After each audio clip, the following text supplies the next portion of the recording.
Have you ever heard a story that just doesn't add up? A story where the official explanation feels incomplete? Imagine a routine military operation that suddenly goes sideways, leaving a trail of confusion and unanswered questions. What if I told you the government itself seemed unable or unwilling to explain what really happened? This isn't a movie plot. It's a real event that unfolded on American soil, and decades later, the full story remains a mystery. This strange chapter in American history takes us to the desolate, sun-baked landscape of the Oregon Desert, not far from the town of Plush. The year was 1959, a time of Cold War tension where military readiness was everything. Out here, in the vast, empty wilderness, the U.S. Air Force conducted training exercises far from public view. It was the perfect place for secret operations, a place where things could happen without anyone knowing, and on one particular night, something did. The plan was simple, at least on paper. A U.S. Air Force C-124 Globemaster, a massive transport plane nicknamed Old Shaky, was scheduled for a routine training flight.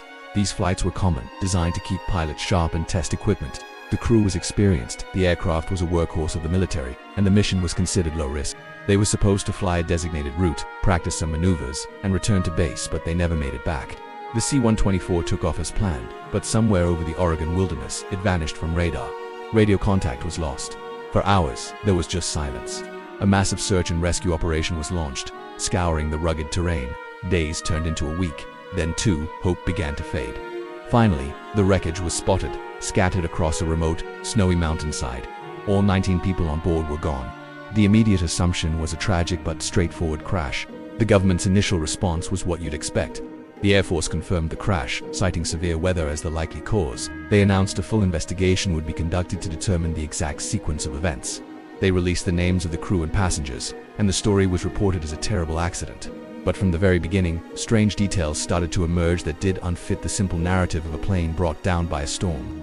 The official story was already starting to fray at the edges. As the investigation got underway, conflicting reports began to surface. The official Air Force investigation concluded that the pilot had likely become disoriented in the bad weather, leading to the crash. The case was officially closed. However, this explanation didn't satisfy everyone, especially not the families of the victims. An independent civilian investigator hired by the families conducted his own review. He uncovered troubling inconsistencies. He found that the plane's maintenance records had gone missing. He also pointed out that the crash pattern didn't quite match a typical impact from losing control in a storm. His report suggested that something else might have happened in the air before the plane went down. So, why does this story still not add up? First, there's the issue of the missing bodies. Despite an extensive search of the crash site, the remains of the 19 people on board were never found.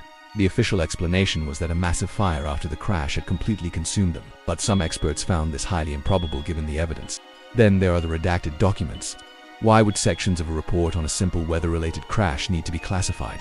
And what about the reports of strange lights and unusual debris? While never officially confirmed, these accounts have persisted for decades, creating a fog of uncertainty around the entire event. At the time, the public reaction was a mix of sorrow and suspicion. Local newspapers in Oregon covered the story extensively, often highlighting the strange and unanswered questions. The families of the crew were left without closure, haunted by the feeling that they weren't being told the whole truth. In the pre-internet age, however, the story eventually faded from national headlines, becoming a piece of local folklore, a ghost story told around campfires in the Oregon high desert. But the 1959 Oregon crash still matters today. It serves as a stark reminder of how official narratives can sometimes leave crucial questions unanswered. It raises important issues about government transparency and accountability, especially when military operations go wrong. The incident has become a case study for investigators and researchers who look into unexplained aerial phenomena and military mysteries.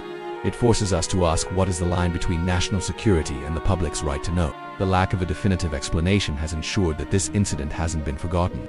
Instead, it has become a symbol of enduring mystery. So, what really happened to the C-124 Globemaster and its 19 passengers over the Oregon desert? Was it a simple, tragic accident compounded by a series of unfortunate events and a flawed investigation? Or did something far stranger occur that night? Something the government decided was better left unexplained? The evidence is fragmented, the official story has holes, and the truth remains buried under decades of silence and speculation. We may never know for sure, and that might be the most unsettling part of the entire story. What do you think happened? Let me know your thoughts in the comments below. Thanks for watching, and if you enjoyed this dive into the unexplained, be sure to subscribe for more.